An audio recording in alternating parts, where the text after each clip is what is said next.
রূপালী পর্দায় বলিউড বাদশা শাহরুখ খানের এন্ট্রি বদলে দেয় দৃশ্যপট। কাজল, প্রীতি কিংবা আনুষ্কার সঙ্গে তার অনবদ্য রোমান্স এখনও অমলিন। তুঝে দেখা তো এ জানা সানাম, লাড়কি বাড়ি আনজানি হায় কিংবা ঝুমে জো পাঠান গানে তার আইকনিক স্টেপ মঞ্চে দেখার জন্য মুখিয়ে থাকেন ভক্ত অনুরাগীরা। Double million offer, Walton fridge কিনে পেতে পারেন 20 লক্ষ টাকা, রয়েছে কোটি কোটি টাকার নিশ্চিত উপহার। সে তো গেল বলিউড কিং শাহরুখের কথা। তবে অর্থের প্রয়োজনে একসময় নিয়মিত বিয়ে বাড়িতে নাচতে হতো শাহরুখকে। কাছ থেকে প্রিয় তারকার পারফরমেন্স দেখে মুগ্ধ হয়েছেন অতিথিরা।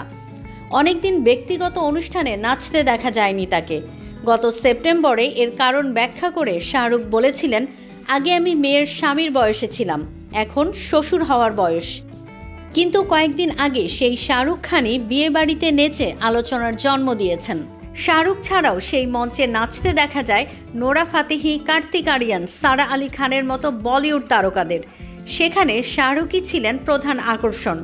কালো রঙের গলাবন্ধ পোশাক ও সানগ্লাসে আইকনিক স্টেপে তিনি মন জয় করেন অতিথিদের। জানেন কি বিয়ে বাড়িতে নাচতে শাহরুখ কত টাকা নিয়েছিলেন?